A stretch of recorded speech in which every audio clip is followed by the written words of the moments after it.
أعوذ بالله السميع العليم من الشيطان الرجيم. بسم الله الرحمن الرحيم. السلام عليكم ورحمة الله وبركاته. الحمد لله الذي أبان للعباد منهج التربية في القرآن المجيد، والصلاة والسلام على سيدنا محمد الذي بعث الله بإصلاح وتأديب، وعلى آله وصحبه ومن تبعه إلى يوم الدين. Rabbi shrah li sadri wa yassir li amri wahlul 'uqdatam min lisani yafqahu qawli, amma ba'd. Alhamdulillah, jutaan kesyukuran kita panjatkan kepada Allah Subhanahu wa taala kerana Allah Subhanahu wa taala izinkan kita bertemu pada malam yang mulia ini. Kita masih lagi berada dalam tajuk udhiyah, sembelihan kurban. Jadi hari ini kita akan membincangkan beberapa perkara berkaitan dengan sembelihan. Qala al-musannifu rahimallahu ta'ala wa nafa'ana bi ulumihi fi daraini amin. Wa yustahabbu inda dhabhi khamsatu asya'a: tasmiyatu wa salatu ala nabi, wa istiqbalu al-qiblati bidhabiha, wa takbiru wa du'a'u bil qabuli. Disunatkan ketika sembelihan 5 perkara. Yang pertama, membaca tasmiyah, bismillah. Sebab Allah Subhanahu wa taala berfirman dalam Al-Quran, fakulu mimma dzukira smullahi alaihi, maka makanlah sesuatu yang disebutkan nama Allah ke atas perkara tersebut.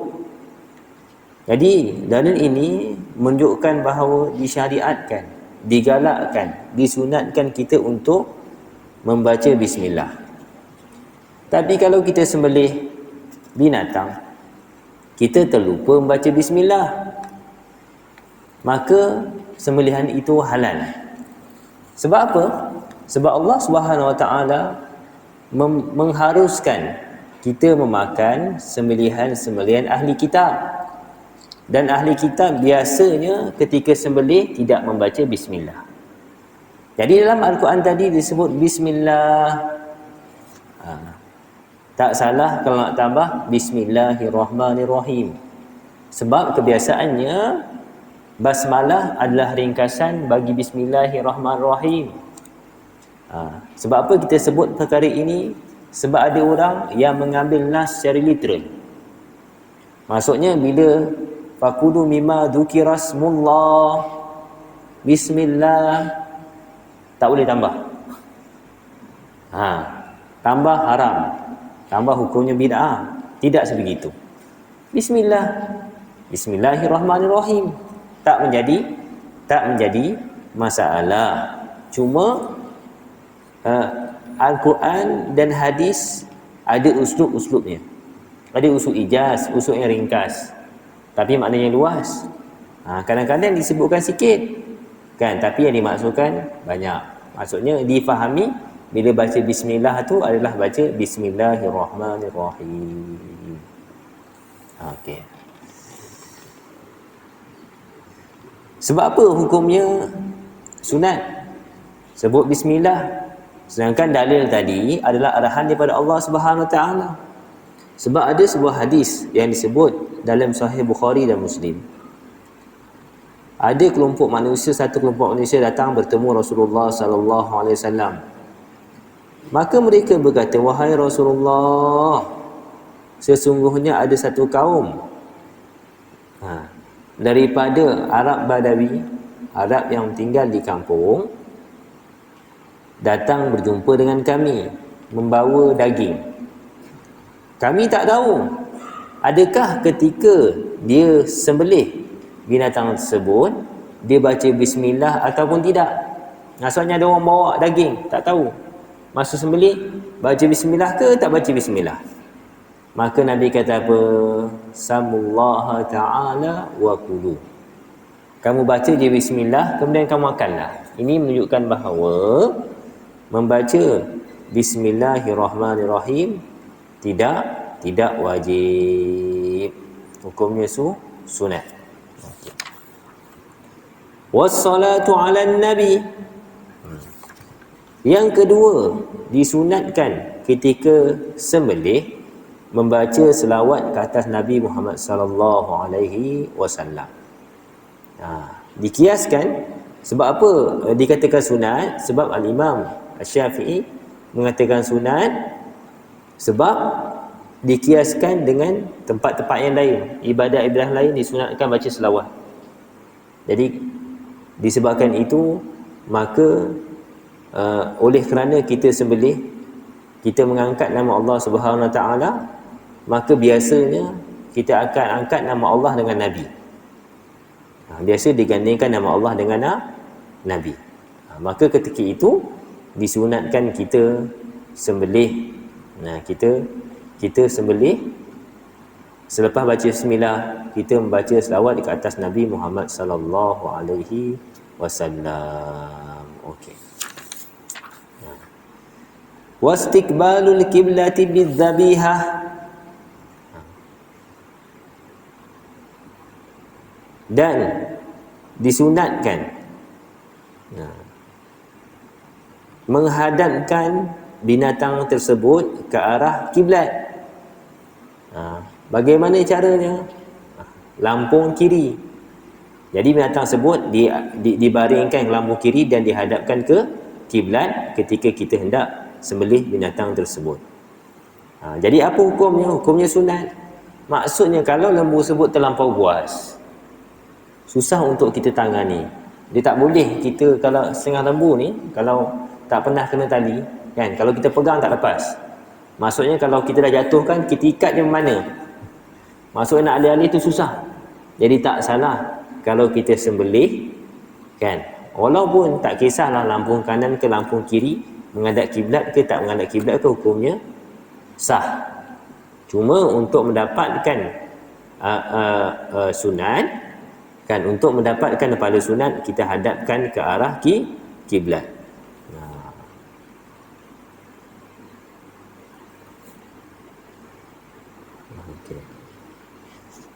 Seterusnya, wa takbiru wa du'a'u bil qabul. Takbir, Allahu akbar, kan, cukup Allahu akbar, dan doa, ya Allah terimalah sembelihan kami. Doa supaya sembelihan tersebut diterima oleh Allah Subhanahu wa taala. Jadi ada 5 perkara yang disunatkan. Yang pertama membaca bismillahirrahmanirrahim. Yang kedua selawat ke atas Nabi Muhammad sallallahu alaihi wasallam. Yang ketiga menghadapkan binatang tersebut ke arah kiblat. Yang keenam takbir, dan yang keempat takbir, dan yang kelima berdoa supaya sembelihan tersebut diterima oleh Allah Subhanahu wa taala. Wala ya'kulul mudahhi syai'an minal adhiyati mandurati. Kalau seseorang itu bernazar, melakukan ibadah korban, tuan-tuan, nazar ni bukanlah satu perkara yang elok. Nazar ni tuan-tuan, walaupun nazar ni ada hukum hakam yang dibahaskan, tapi asal bagi nazar ni bukan satu perkara yang elok. Sebab apa kita kata nazar ni bukan satu perkara yang elok? Nazar ni kalau kita nazar, kita wajib buat tuan-tuan. Tapi melakukan nazar bukan satu perkara yang elok. Sebab apa? Ulama kita katakan bernazar ini bukan satu perkara yang elok, sebab kita mensyaratkan sesuatu kepada Allah. Kalau Allah bagi, kita buatlah. Betul tak? Kalau Allah bagi, kita buat. Kalau Allah tak bagi, kita tak buat. Seolah-olah kita mensyaratkan sesuatu kepada Allah Subhanahu Wa Taala. Jadi bukan satu perkara yang baik. Yang disyariatkan, yang afdal, yang lebih baik adalah kita bertawassul dengan amalan kita. Lebih kurang macam nazar tuan-tuan. Bezanya tawassul kita buat dulu. Kita ada masalah. Ada seorang Allah ni bab sembelihan tuan-tuan. Korban. Ada seorang hamba Allah, dia ada satu masalah yang sangat besar sepanjang hidup dia. Yang tak dapat selesai sampai ke hari tersebut. Jadi dia pening kepala. Masalahnya apa? Masalahnya emaknya dan isinya tak pernah berbaik. Tak boleh berjumpa, tak boleh duduk sekali bergaduh. Jadi dia pening. Mak dia sayang, isi pun dia sayang. Jadi pening kepala, tak tahu nak sayangkan macam mana. Jadi dia jumpa seorang ustaz. Ustaz, saya ada masalah. Mak saya dengan isi saya tak pernah berbaik. Ustaz tu kata apa? Ustaz kata, tuan, ni dah dekat korban. Jadi tuan sembelih lembu, buat korban, niat. Ini namanya tawasul, tuan-tuan. Buat satu amalan, niatkan. Kemudian kita buat satu amalan, kemudian kita berdoa kepada Allah SWT. Dengan berkat amalan tersebut, moga-moga hajat kita tercapai. Jadi dia pun buat. Dia beli berapa ekor lembu untuk buat korban, dan diniatkan untuk buat korban. Dia bayar siap-siap, diniatkan untuk buat korban, moga-moga hubungan isteri dia dan emaknya akan baik. Ditakdirkan Allah SWT, lepas dia bayar je korban, tuan-tuan, dan dia bertawasul dengan amalan dia, mak dengan isteri dia baik. Dia pergi lagi, tuan-tuan, tambah lembu lagi berapa ekor. Jadi itu yang bagus, tuan-tuan. Nazar ni bukan satu perkara yang baik. Kalau tak salah saya, sebagian ulama memakruhkan perbuatan nazar. Tapi kita orang Melayu suka bernazar. Dan nazar ni, tuan, nazar ni untuk perkara yang sunat. Nazar mesti perkara sunat. Yang wajib tak boleh nazar.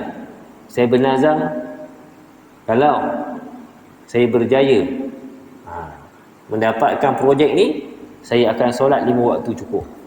Solat 5 waktu tu wajib, tak boleh. Bernazar juga tidak harus, tidak sunat, tidak wajib lakukan. Kalau bernazar pada perkara-perkara yang haram, tak boleh bernazar perkara yang haram. Kalau saya ni, saya bernazar, saya nak pergi disko, contohnya. Bernazar juga, tuan-tuan, tidak boleh perkara yang harus. Tak wajib buat. Tak sah, tuan-tuan, nazar pada perkara yang harus. Saya niat, kalau Pahang menang bola kali ni, saya nak botak kepala. Tak wajib buat. Saya niat, kalau anak saya berjaya masuk universiti, saya akan berlari daripada Pahang ke Kuala Lumpur, membawa bendera universiti tersebut, contoh. Jadi tidak boleh pada perkara-perkara yang harus. Yang boleh hanya perkara yang sunat. Namun kita ulang balik, saya ulang semula, bernazar tidak berapa nak elok, tak cantik, bukan perkara yang digalakkan. Jadi kalau tuan-tuan nak buat betul, nak memudahkan, nak minta pada Allah SWT mudah, maka tuan-tuan lakukanlah apa-apa ibadah, kemudian tuan-tuan dan puan-puan boleh bertawasul dengan ibadah tersebut. Ijma' ulama' cakap boleh. Dan ni jauh lebih baik berbanding nazar. Kerana apa? Kerana kita kata tadi, bila kita bernazar, seolah-olah kita meletakkan syarat pada Allah Subhanahu Taala. Kalau Allah bagi kita satu perkara, maka kita akan buat baik.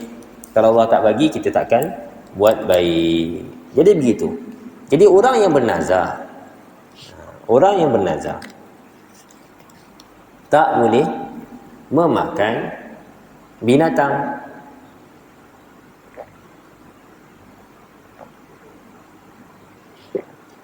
Binatang sembelihan tersebut.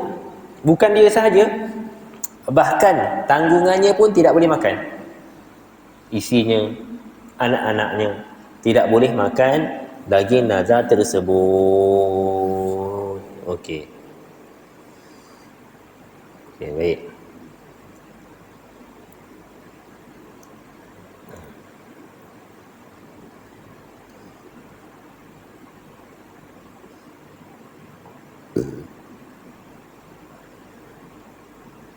Kalau dia makan macam mana? Kalau dia makan, dia kena bayar denda setimpal dengan makanan yang dia bayar. Sepatutnya hakim kena hukum dia kalau dia makan nazar. Sebab tu bukan hak dia. Okey.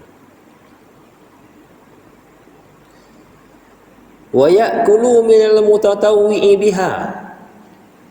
Kalau kita buat korban tu sunat, bukan korban yang wajib. Wajib tadi masuk nazar lah. Kita bernazar, bila bernazar hukumnya wajib. Jadi kalau kita tak bernazar, kita saja buat korban, maka kita boleh makan. Sunat kita makan daging tersebut. Okey. Sunat kita makan daging tersebut. Ada sedikit pendapat yang kita wajib. Tapi pendapat yang tak kuat lah. Pendapat yang kuat adalah mazhab Syafi'i, yang rajih sunat kita makan makanan tersebut. Jadi sunat makan sebahagian daripada daging tersebut. Okay.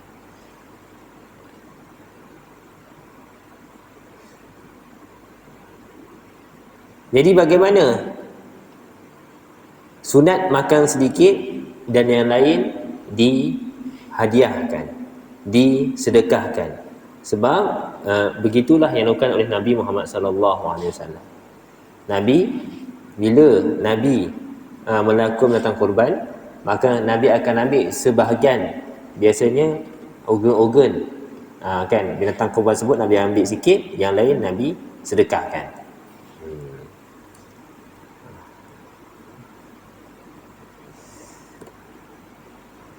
Namun begitu, Al-Imam Ghazali radhiyallahu anhu mengatakan, kalau kita sedekah semua lebih bagus.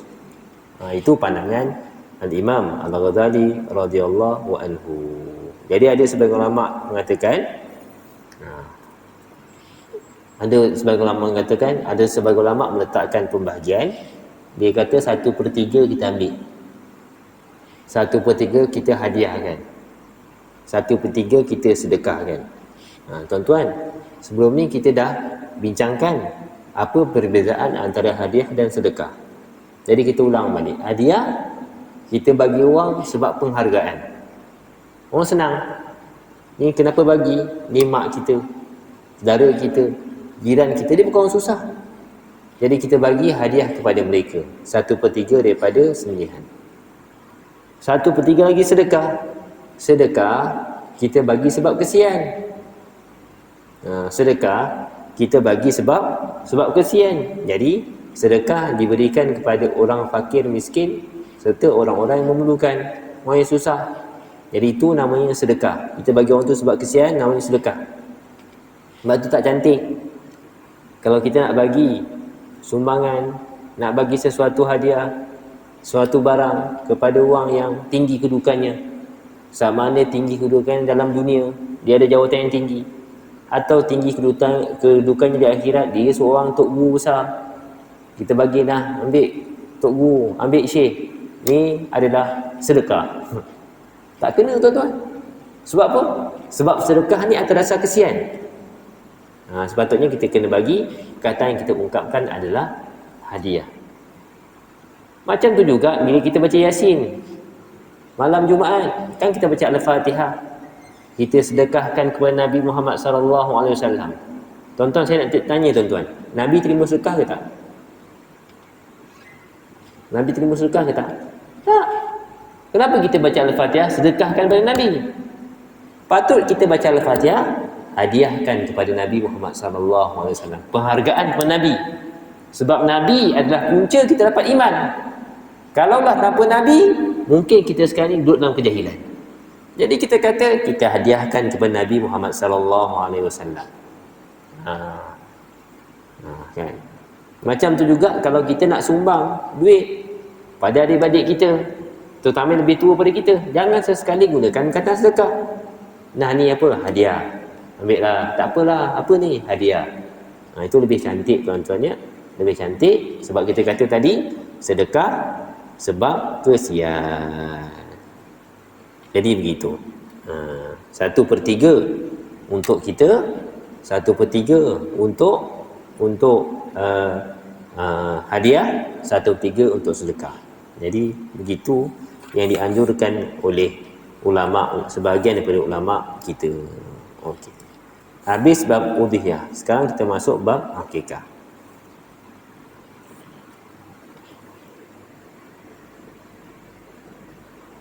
Okey. Wal aqiqatu mustahabbatun. Akikah hukumnya sunat.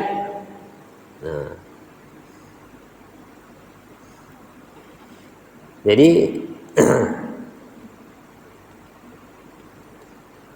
sebab apa? Sebab dia kata al-ghulamu murtahan bi aqiqatihi tudbahu anhu fil yawmi sabi wa yuhlaku ra'suhu wa yusamma. Maksudnya kanak-kanak itu murtahan, seolah-olah dia menjadi murtahan ni barang gadaian, dia digadaikan, dia dibebaskan daripada gadai. Kan macam kita dekat, kan ada barang, kan kita gadai kat emas, letak dekat dalam arwah nur. Jadi akikah tu ibarat duit kita bagi untuk membebaskan emas tersebut menjadi milik kita semula. Jadi macam itulah juga akikah. Wahia dhabihatu 'anil maulud. Dia adalah sembelihan untuk kanak-kanak yaumas sabi', pada hari yang ke-7. Jadi sunat melakukan akikah pada hari yang ke-7 berdasarkan hadis riwayat Ahmad tadi, kata fi yaumis sabi', pada hari yang ke-7. Jadi dia lahir hari ni hari yang pertama. Hari pertama mengikut hari Islam. Hari yang pertama mengikut hari Islam. Hari Islam kan bermula selepas Maghrib. Kan kita kan kalau raya, kalau kita mula tarawih 30 Syaban kan, habis malam tu kita tarawih kan. Sebab apa? Sebab hari yang baru. Jadi maksudnya kalau cucu kita lahir malam ni, contoh malam ni 5 hari bulan. Malam ni 5 hari bulan. Kan? Hari ni hari apa? Hari Sabtu malam Ahad. Dikira Ahad adalah hari pertama. Jadi sunat buat akikah adalah Ahad seterusnya. Bukan Sabtu, Ahad seterusnya. Jadi begitu cara perkiraan dalam Islam. Wa yuhlaku ra'suhu wa yusamma. Dan sunat ketika itu botakkan kepalanya. Kalau tak sempat botak, gunting sebahagian daripada rambut. Jadi disunatkan rambut yang digunting itu, rambut yang dibotakkan tu kita kumpul, kita timbang. Jadi bila timbang rambut tu, kita sesuaikan, timbang kita nilaikan dengan nilai emas. Katalah semua tadi tu 2 gram. Emas sekarang 1 gram katalah RM200, 2 gram RM400. Jadi sunat kita sedekahkan RM400. Tu. Wa yusamma, dan diberi nama, confirmkan nama pada hari yang ke-7. Ada cadangan nama tak ada masalah. Tapi sunat confirmkan nama ada pada hari ke-7. Ada kawan-kawan kita 6 bulan dah ada nama dah. Memang bagi nama ni Ustaz tak boleh tukar. Jadi dia tak dapatlah pada sunat tuan-tuan. Sepatutnya kita hanya mencadangkan saja. Bila lahir, tunggu hari ke-7, maka kita namakan bayi tersebut. Tak kisahlah pada hari ke-7 tu bayi sebut masih hidup atau bayi sebut telah meninggal dunia. Tak apa. Cuma kita namakan pada hari yang ke-7.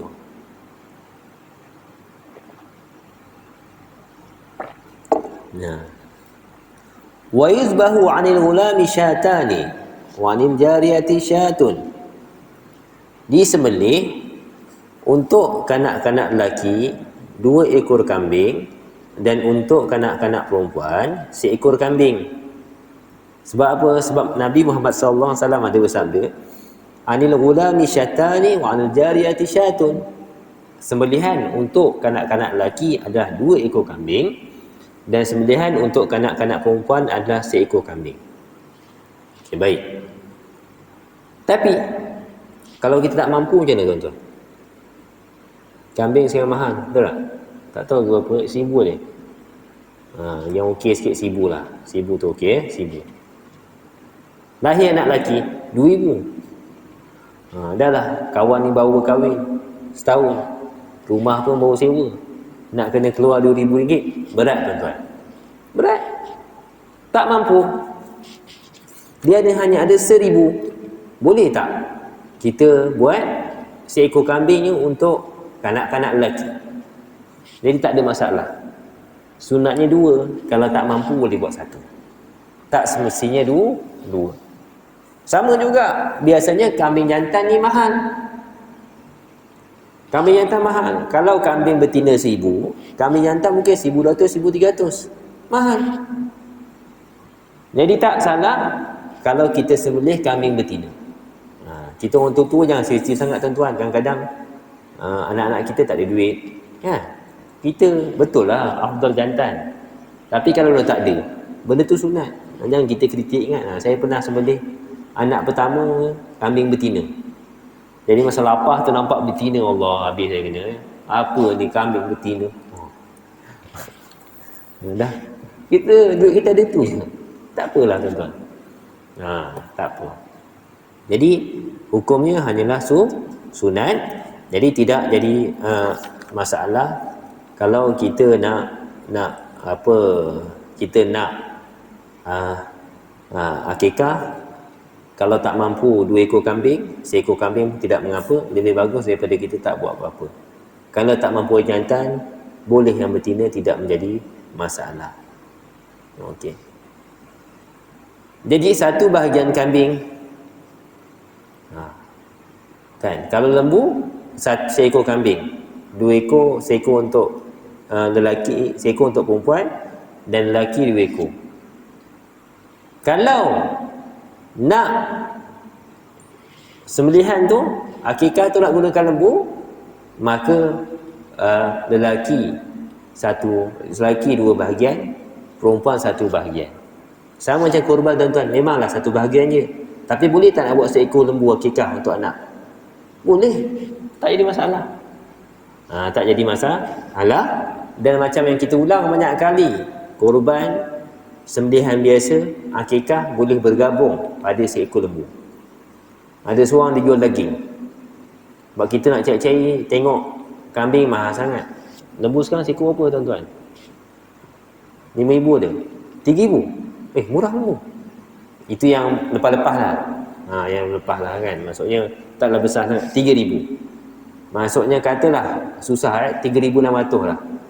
Bagi 7, 1 bahagian RM600. Kan? 1 bahagian RM600. Kita ada RM600 je, tak ada lebih. Nak buat akikah, nak beli kambing 1,000, tak mampu. Jadi kita boleh pakat dengan orang jual daging lembu. Nampak tak? Tak kisah, tak mesti tunggu raya korban. Kalau kita tunggu raya korban nak buat akikah, mungkin jadi kita tak dapat pahala sunat 7 hari. Anak kita lahir bukan bulan Dzulhijjah, bulan Rejab, bulan Syakban. Nak tunggu tu lambat. Jadi kita boleh pakat dengan orang yang sembelih lembu. Kan ada orang jual daging hari-hari. Macam Pak Ngah saya selang 2 hari sekali sembelih lembu, jual kat pasar. Kita boleh pakat dengan dia. Kan? Kita kata, tuan, bila sembelih lembu? Okey, lembu ni harga berapa? Dia berkata 3,600. Boleh tak saya nak 1/7 daripada lembu ni untuk buat akikah? Nanti kalau tuan sembelih, niat 1/7 ni adalah untuk akikah untuk anak saya. Jadi lepas sembelih nanti 1/7 bahagian ni bagi saya. Jadi 6/7 tu tuan jual lah. Sebab tu milik dia. Tidak menjadi masalah. Tak jadi masalah. Kalau lembu tu 70 kg lepas sembelih, jadi kita ambil 10 kg. Itu hak kita. Itu untuk akikah. Jadi untuk akikah. Untuk akikah. Okey? Jadi untuk akikah. Tak ada masalah ya. Jadi jangan rigid sangat. Islam ni mudah. Kalau tak boleh cari benda lebih mudah. Boleh kita jumpa mana tuan-tuan. Lagi-lagi biasanya lembu ni kalau musim korban harganya mahal. Kalau hari biasa kan harganya murah. Jadi begitu. Dan korban ni disunatkan daging binatang yang dikorbankan tidak dipatah-patahkan.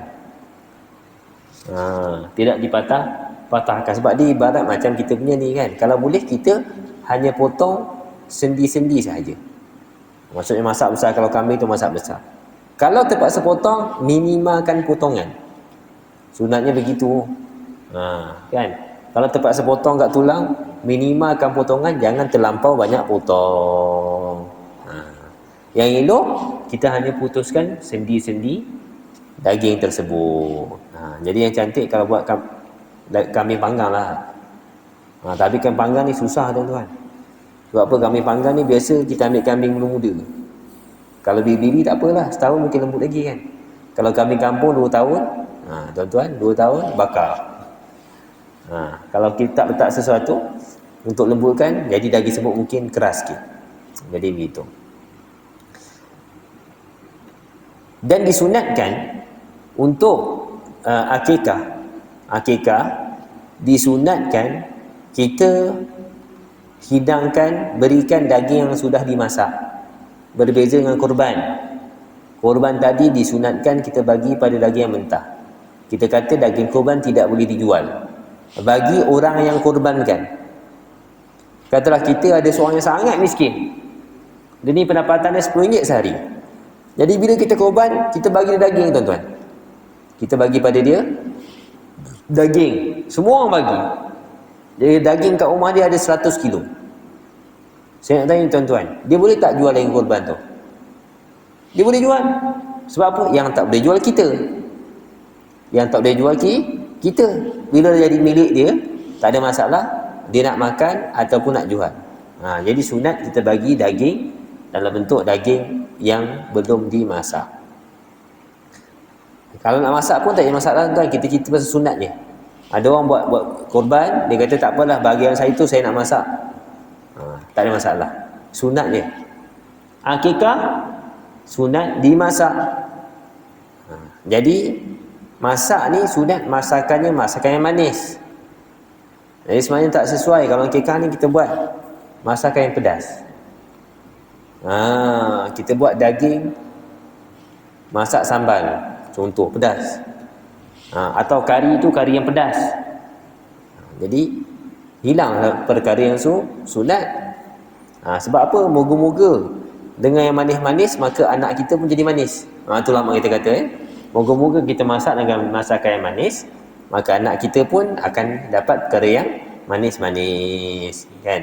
Sunat.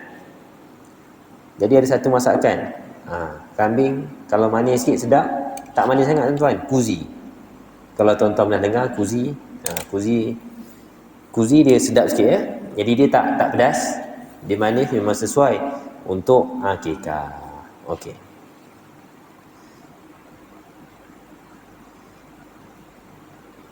Okay. Dan sunat seperti mana udhiyah, seperti mana kurban, sunat diberikan kepada fakir miskin. Daging-daging ikrah yang telah dimasak juga sunat diberikan kepada fakir miskin. Sebab tu kita memajlis tak ada masalah tuan-tuan. Jemput semua orang. Orang yang senang dan orang yang susah. Kalau keluarga kita, jiran kita biasa orang senang, maka kita asingkan sebahagian untuk kita berikan kepada orang yang susah. Jadi begitu. Selesai. Selesai bab udhiyah dan akikah, kita akan masuk tajuk yang baru, Kitab Sabki wa Ramli. Ya.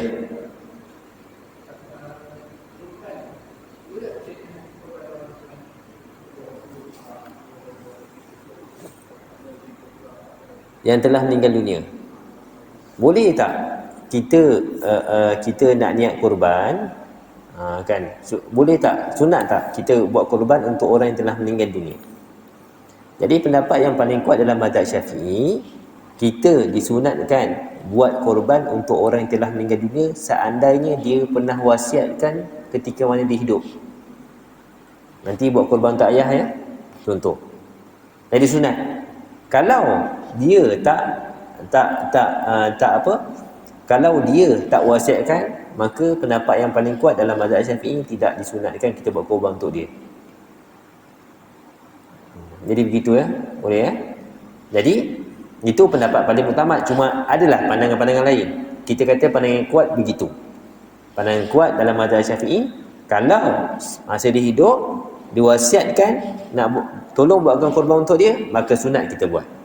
Tapi kalau tak wasiatkan, tak sunat kita buat untuk orang yang telah meninggal dunia. Wallahu a'lam bissawab.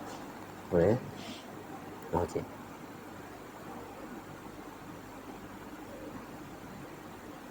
Kitab Sabki wa Rami. Bab tentang perlombaan dan lontaran panah. Ini pertandingan. Hukum hakam yang berkaitan dengan pertandingan. Sepatutnya sesiapa yang nak anjurkan mana-mana pertandingan, kena belajar tajuk ni. Wajib belajar, bukan? Wajib. Kita wajib belajar apa yang kita nak buat. Kalau kita tak ada anjurkan mana pertandingan, tak wajib belajar. Tapi siapa nak anjurkan pertandingan, maka dia wajib belajar tajuk ini.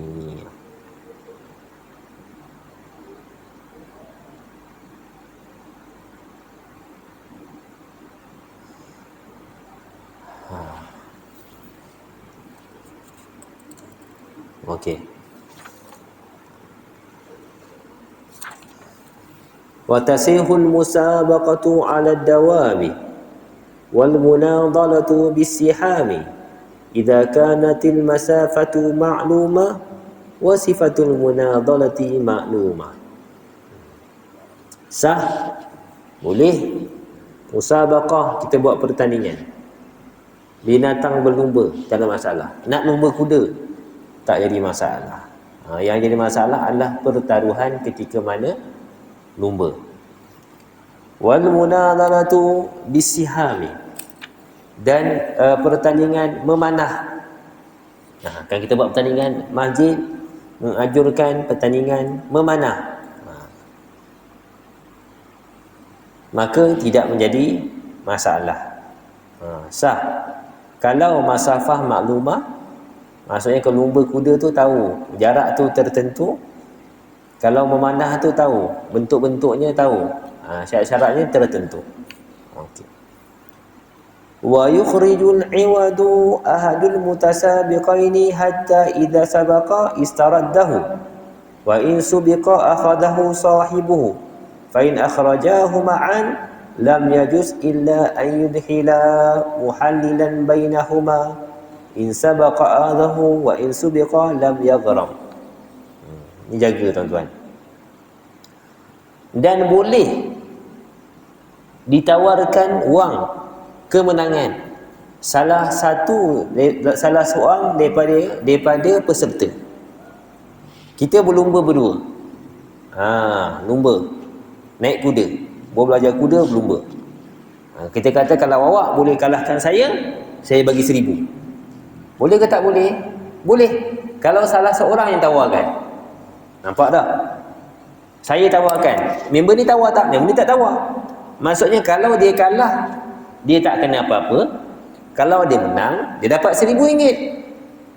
Saya kalau saya menang, saya tak dapat apa. Tapi kalau saya kalah, saya kena bagi dia RM1,000. Jadi risiko tu hanya ada pada saya, bukan ada pada kedua-dua pihak. Tidak mengapa. Kalau dijanjikan hadiah sebegitu, tidak mengapa. Kalau kedua-dua mengeluarkan duit, kita letak seribu. Ni ayat yang kitab nanti kita tengok praktikal macam mana. Kalau dua-dua keluar duit, maka hukumnya haram sebab dianggap sebagai judi. Apa beza tuan-tuan? Kita pergi, kalau orang pergi beli nombor ekor, kan semua keluarkan duit. Siapa nombor naik, ambil. Apa beza dengan kita berlumba, kita semua keluarkan duit. Siapa yang menang dapat hadiah. Maka hukumnya haram, hukumnya tidak sah. Tak sah. Hukumnya haram dan hukumnya tidak sah. Teori macam mana? Kita berlawan badminton yang tadi dua-dua keluar. Dua-dua keluarkan duit. Maksudnya dua-dua ada risiko. Atau futsal. Badminton tu kan ada dua tim. Tim belah sana, tim belah sini. Siapa kalah bayar. Jadi kalau dia ni menang, dia untung, yang ni rugi. Betul tak? Kalau dia ni menang, yang ni untung, yang ni rugi. Jadi kedua-dua pihak ada risiko, maka itu dikira sebagai judi. Tapi kalau ada satu pihak tawar, kalau boleh kalahkan pasukan kami akan belanja. Tapi kalau kami menang, bayar macam biasa lah. Separuh-separuh. Tak jadi masalah. Tapi kalau dua-dua tawarkan, maka akan jadi judi. Ini banyak tuan-tuan. Sama juga macam teka biji labu. Betul tak? Semua keluar duit tuan-tuan. Semua keluar duit. RM1. Jadi hadiah tu daripada mana? Daripada duit tu lah. Siapa yang betul, maka hadiahnya RM1,000. Jadi RM2,000 wang masuk. Yang tepat kita keluarkan. Jadi semua ada risiko rugi. Tak ada beza dengan beli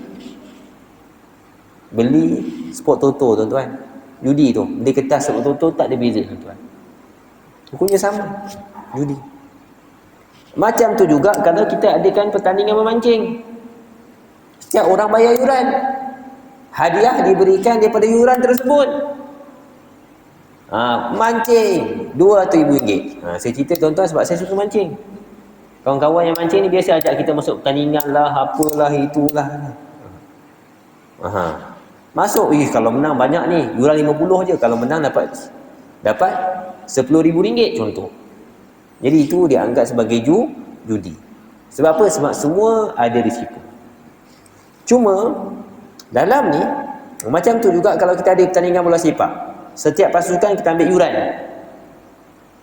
Hadiah daripada yuran tersebut judi. Cuma ada cara tuan-tuan untuk elakkan daripada judi. Musannif kata apa?